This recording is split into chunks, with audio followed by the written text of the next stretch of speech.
Father, the sleeper has awakened!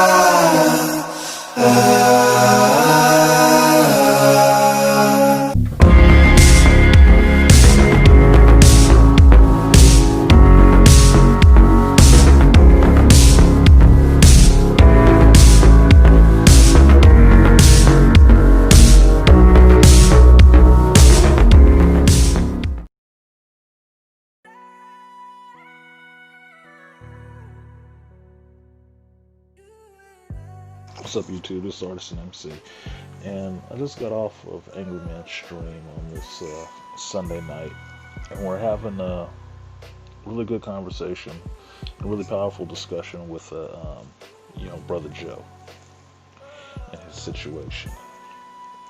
And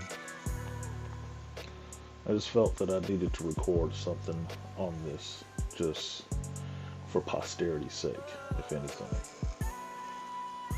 It's fair to say that I am a big advocate for young men learning what their power is, how this world sets certain things up for them, certain traps and certain pitfalls in life, and how they can maneuver to avoid those. And the conversation with Brother Joe really resonated with me, and also proved why I love this space so much. This red pill sector of YouTube I am so grateful for, and why I get behind it and try to support in any way I can. This information that this young brother was telling us was damn near a carbon copy of what some of the other brothers on the panel, myself, Angry Man, Smooth, Michael Colvin, all had these same experiences dealing with the same stuff. And the part that's disheartening, in a sense, is that although we've all ran the gauntlet ourselves and dealing with it in various stages,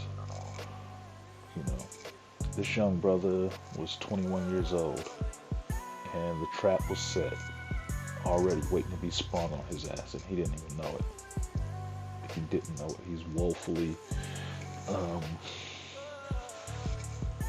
unassuming of what is laying in wait, possibly for him. And I'll just say possibly, just because, you err on the side of caution, but you prepare for the worst. Okay? Could it happen? Yes, it's possible. Could it not happen? Yes, that's also possible. You have to concede that in the realm of possibilities, the best possible outcome and the most unpleasant outcome are both equally as possible. But when you start hearing different things that comes out of this brother, and this is no shot or disrespect to him. I appreciate him being so honest and respectful of the brothers on the panel and sharing, his life and experiences and what he sees, and getting that feedback from older brothers. That the benefit of this sector is that you can get older brothers reaching back and telling these young brothers something, and that is something that I sorely wish I had when I was younger, and why I tried to do it so much as a older and growing man to younger brothers than myself, especially in their 20s. They're at the onset of, working towards their greatness. And in this culture, they're trained to think that they are, done growing at 20. They're fully done. They're done already. And they're not, you're barely a freshly minted adult. So this brother was explaining his situation with his girlfriend and all the telltale signs of gaslighting, the black man estate planning was already there. It was all already there around him. And just the little stuff that he was saying and pointing out to us, it's like, in my 40s, it's damn near crystal clear. It's like, how could you not see this? But remembering who I was in my 20s, or at 19, when this stuff was happening, I was just about as unaware as he was, because I grew up under this same gynocratic system that had you believing that you really trust women like that, implicitly, and pay no attention to these subtle maneuvers. And the only reason you do that is because there is no real male influence in your life. And that's the problem. That is the biggest problem. And when I hear things come out the brother's mouth, it's like, he has a father, knows who he is, there, but he's like, oh no, why would I listen to him? He has 6 kids. I don't know, 6 different women or whatever. But I hear that and understand that that is the programming coming out. That as a man, he does not feel and has a distrust for what he would hear from another man. His own father, his own blood, the man from which he came from. That he has some belief that whatever information his father could give him was probably not to be listened to because of his father's situation. And that makes me, I get a little sad when I hear comments like that. Because I understand where it's coming from, and I understand at some point, even in my life, that was there. Why should I listen to this man? He don't know shit.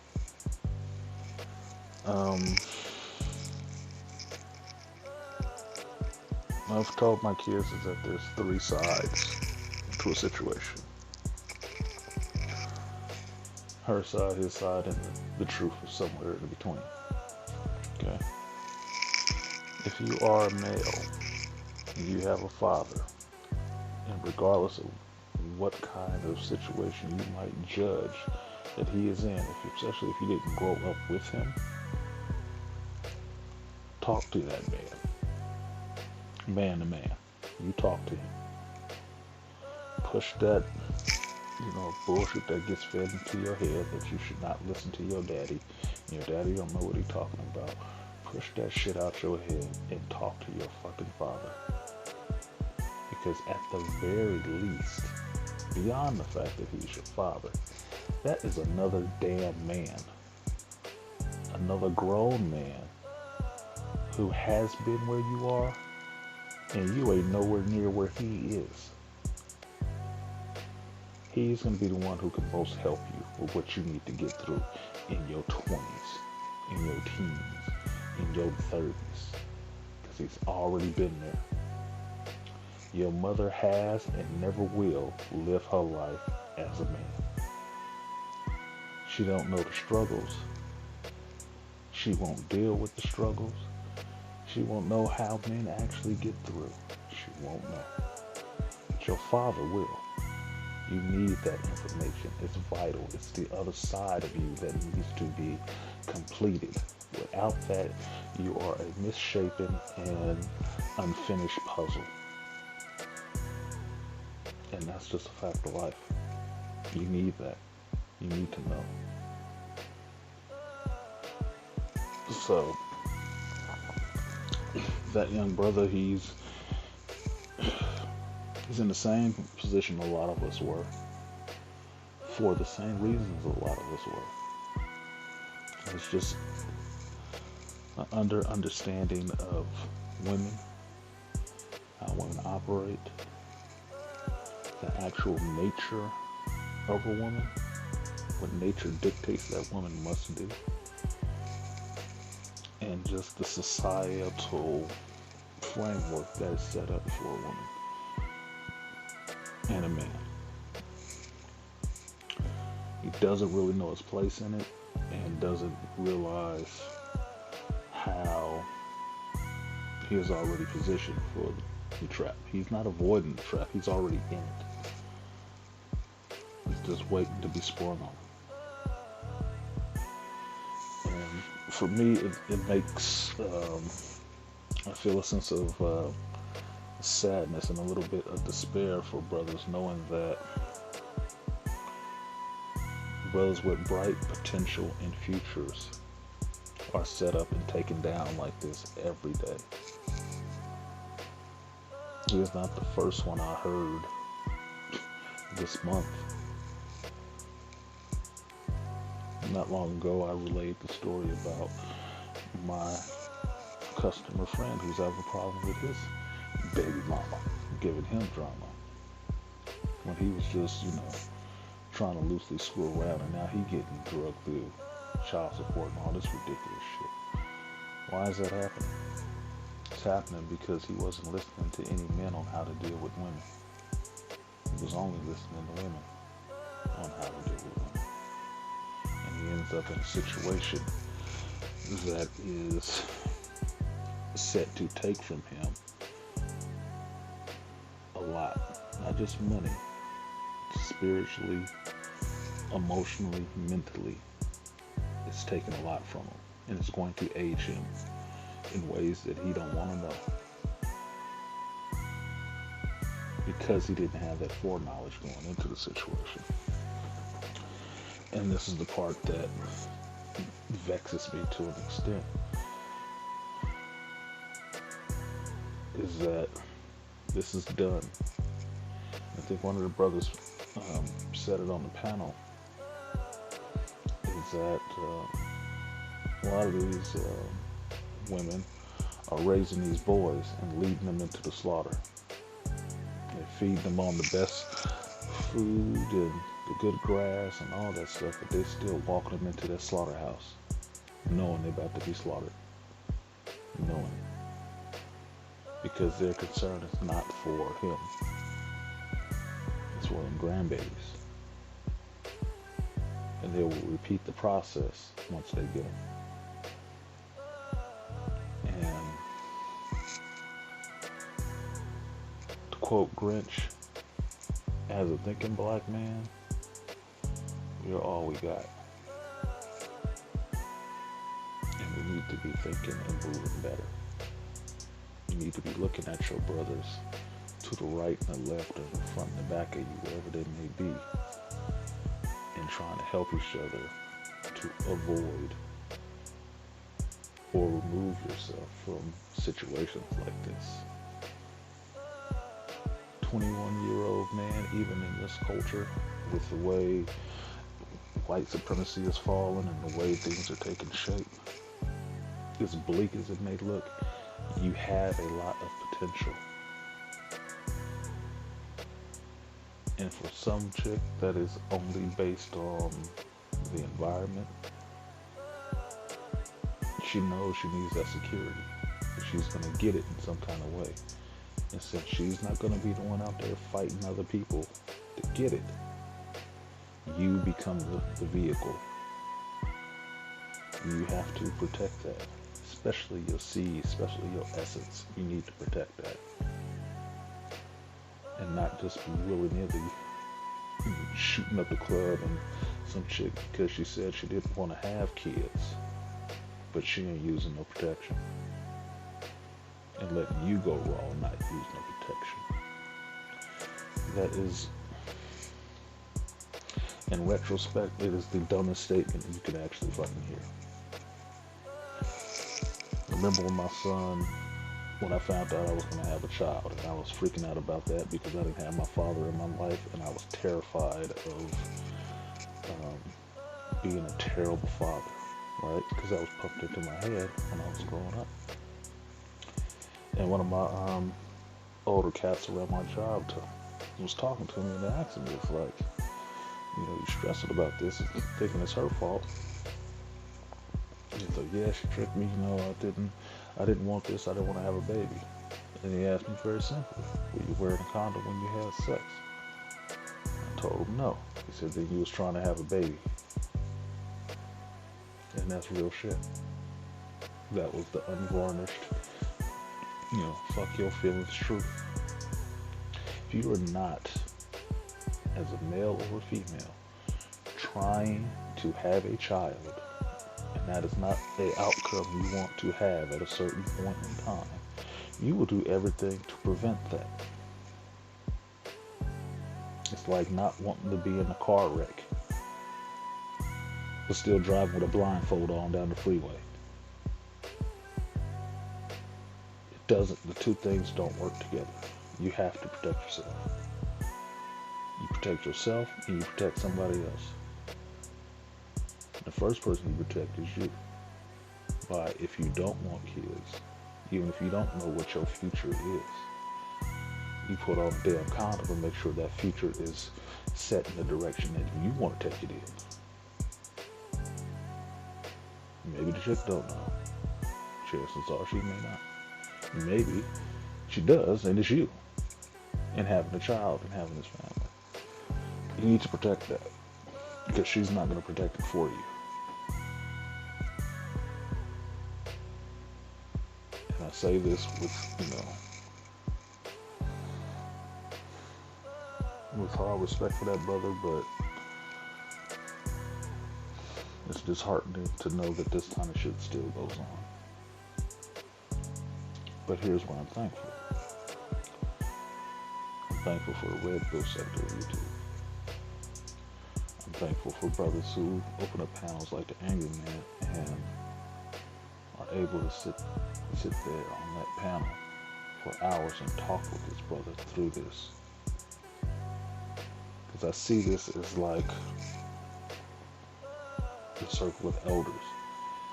If we were back in, some country, Africa, whatever, and this was the tribe, this is what the tribesmen would do. They would sit down and men would talk to each other, to school the younger men, because it is sorely fucking needed. Sorely. If not just to stop the fucking slaughter and the sacrifice of these young men, generation after generation. Just to put enough knowledge out there to say, see what we have endured, what we have gone through. Do not come this direction. We will end the cycle. For me, that has been my motto in life since I was 17 and I thought about it. In this cycle. In this dysfunctional cycle. I do it for myself. I did it when I was raising my kids. I try to instill that in my children. And I still do it now. When I run into young brothers or people that see me in some position of leadership or wisdom and want to talk to me, I school them the exact same way. To own your future and take control of it by taking control of yourself. And see one thing that will irrevocably alter your future, which is not being careful and not valuing your essence and just shooting it anywhere. Because best believe you don't want to learn the hard way like I did, that if you don't have a plan for yourself, best believe some shit will have a plan for your ass. And it won't be one you're comfortable with.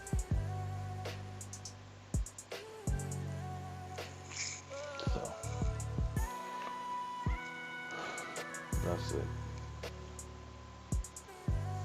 Young men, any young men that are hearing this, especially young black men, if you were raised solely by your mother and your father is somewhere around where you can communicate with him, I don't give a fuck what his past is. Talk to that man, man to man. Talk to him. And when you talk to him, understand something that you might be, oblivious of or not aware enough to see. That You were here because your mother liked this man. She loved to stick in drawers at some point. So much so, she decided to lay down and have a child with him. A 9-month commitment on top of another life commitment with this man. If she ain't told you nothing but negative shit about him, that he's all bad and all the rest of this shit, then you have to ask yourself, why was your mother fucking him? What was she after? And if it's that bad, why did she decide to have his seed, which is you? If you start to understand that, you'll start to understand a lot of stuff that these chicks say is bullshit.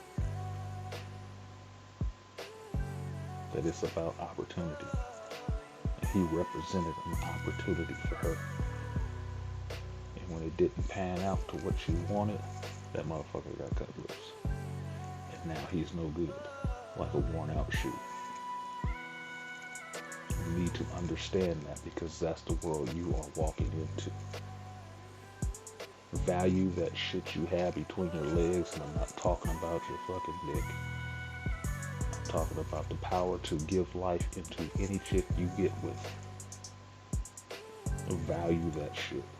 Treat it like a loaded weapon with no safety. Be very careful where you point it.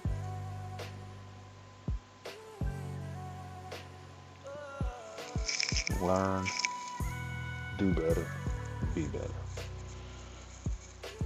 That's it.